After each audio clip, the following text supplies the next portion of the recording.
किसी को बतावे ना, अब 12 बजे रतिये में भाग जाए, तो जो भागता है वो कभी आएगा? वो कभी नहीं आएगा। संत तुलसी ने बताया, अगर मैं जाने के लिए लिखूंगा तो सीता जी का दुख अगर जाएगा तो आ भी सकता है, अगर मैं लिख दूंगा ये दुख भाग गया, तो जो एक बार भाग जाता है वो पुनः आने का नाम नहीं लेगा। इसलिए रामचंद्र गुण तो सुनत सीता अकर दुख भागा। दुख भाग गया। अच्छा सज्जनों, जब दुख भाग गया तो हनुमान जी ने क्या किया? हनुमान जी ने क्या किया? हनुमान जी मुद्रिका डालते हैं और मुद्रिका को सीता जी पहचानती है, जानी हर्ष विखाद हृदय कुलानी, घबरा गई। अच्छा घबरा क्यों गई? मुद्रिका निकाल करके देती है तो राम जी ने कहा, है सीता, जितना साधारण तू मुद्रिका समझ रही है उतनी साधारण मुद्रिका नहीं है। जा यही मुद्रिका एक दिन तुम्हारे सामने जाएगी और इस मुद्रिका को तू देख करके घबरा जाएगी।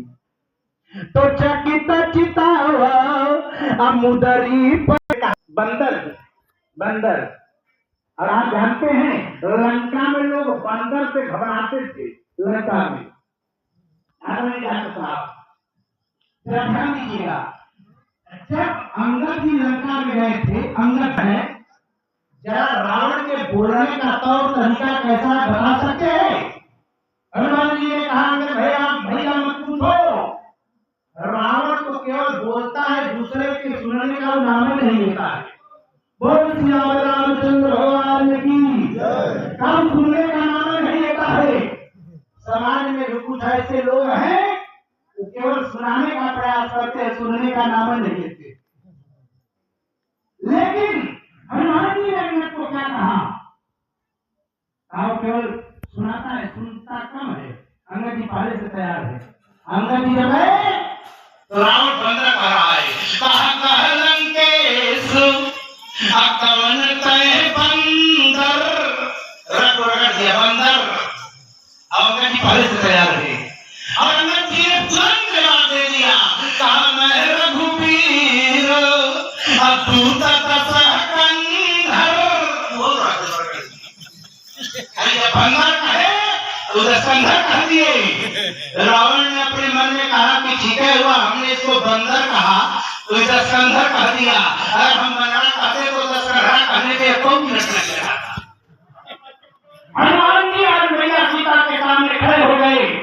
सज्जनों 2-4 मिनट तक और सावधानी के साथ विचार करिएगा। 2-4 मिनट में वाणी को विश्राम दूंगा और बताइएगा, हम बहुत ज्यादा समय मैं नहीं लूंगा, नहीं तो कहीं बार गड़बड़ हो जाता है। डॉक्टर साहब एक जगह एक पंडित जी कथा सुना रहे थे और सुनाते सुनाते सुना रहे हैं, सारे श्रोता चले गए, केवल 2 लोग बचे। पंडित जी ने कहा, दोनों लोग बड़े अच्छे आदमी हैं, भाई बैठ करके कथा सुन रहे हैं। तब से एक आदमी खड़ा हो गया, कहा गुरु जी हम अच्छे नहीं है। पंडित जी ने कहा अच्छे नहीं है तो बैठे क्यों हो? कहा गुरु जी मजबूरी में बैठे हैं। क्या मजबूरी है आपकी? कहा असल में गुरु जी जिस कम्बल पर बैठ कर कथा सुना रहे हो वो कम्बल मेरा है, हम सोच रहे कि अथवा बंद करो तो कम्बल लेके तब पूछे तुम क्यों बैठे हो? उसने कहा गुरु जी हम तो मालिक वाले, हम कहाँ जाएंगे, रतिया भर बोलेंगे तो बैठने पड़ेगा। एक कम्बल वाला एक मालिक वाला, लेकिन नहीं, आप अच्छे श्रोता बैठे हैं, निवेदन कर देना चाहता हूँ।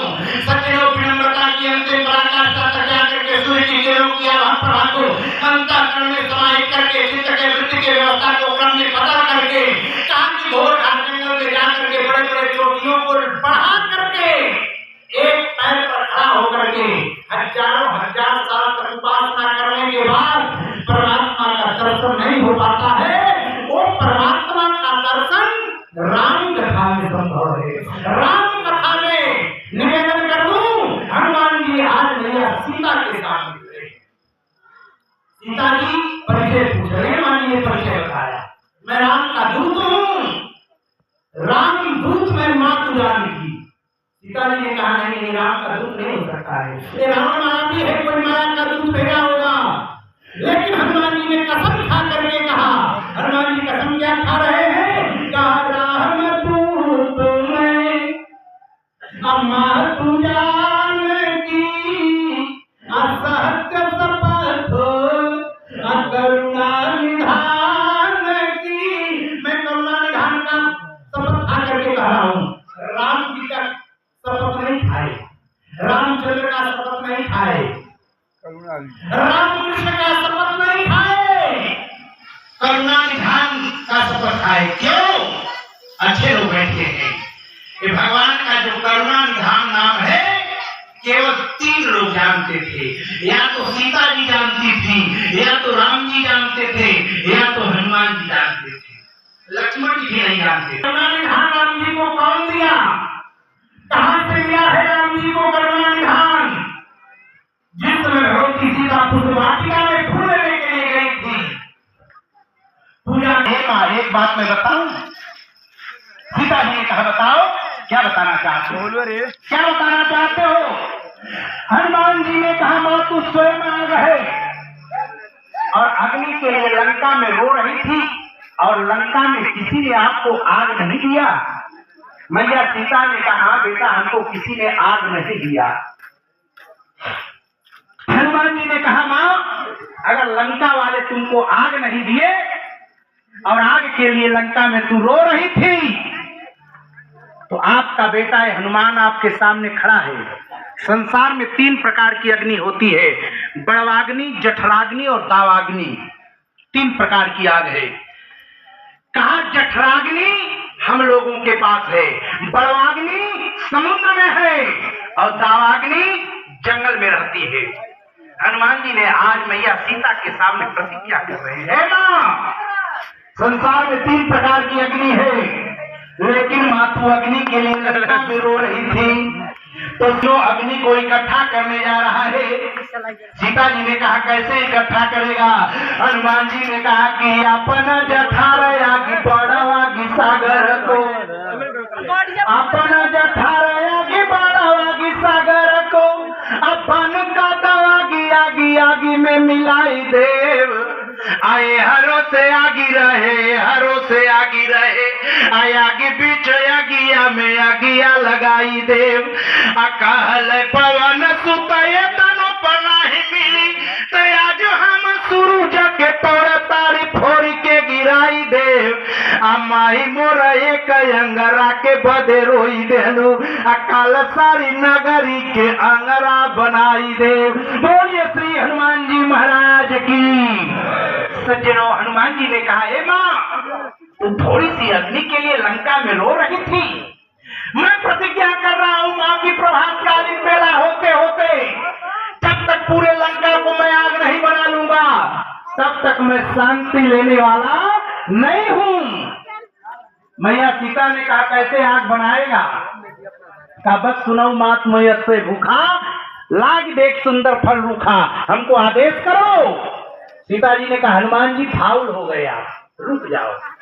आप क्या करें कि सुनो मात मैयत से भूखा, और आप लोग भी पढ़े लिखे लोग बैठे हैं, आदमी को भूख लगती है कि भूखा है? अभी यो नहीं बता पाएंगे। बोल सिया रामचंद्र भगवान की। आते हैं हनुमान जी ने विचार किया कि दुनिया वाले बाग लगाते हैं, और रावण बाग नहीं लगाया, चले नाई सिर बैठे बागा, रावण बागा बनाया है। अगर बाग बनाया होता तो हमको भूख लग जाती, अरे बागा बनाया है इसलिए हमको भूख नहीं भूखा लगेगा। हनुमान जी ने कहा फरिया जाएगा बेटा चिंता मत करो। सीता जी ने कहा मां अगर अभिमान रूपी बागा लगाया है तो हमको अभिमान तो नहीं है, लेकिन भैया हमको भूखा लग गया है। शंकर जी की बारात नहीं बराता, बारात में बढ़िया बढ़िया धोती कुर्ता पहन करके जाए, दुपट्टा लेकर के, और जहाँ भोजन करने की 100% गारंटी हो तो बारात है। और जिस बारात में सारे ब्रह्म राक्षस बेताल की जानवर दिशासुर सब लोग जा रहे हैं, वो बारात है कि बारात? अरे भी सुनिएगा, राम जी के विवाह में और शंकर जी के विवाह में थोड़ा सा अंतर है। राम जी का जब विवाह हुआ तो विवाह के बाद भोजन हुआ, और शंकर जी का जब विवाह हुआ तो पहले भोजन हुआ बाद में विवाह हुआ। क्यों? इसलिए कि शंकर जी के विवाह में भोजन का कोई ठिकाना नहीं था कि मिलेगा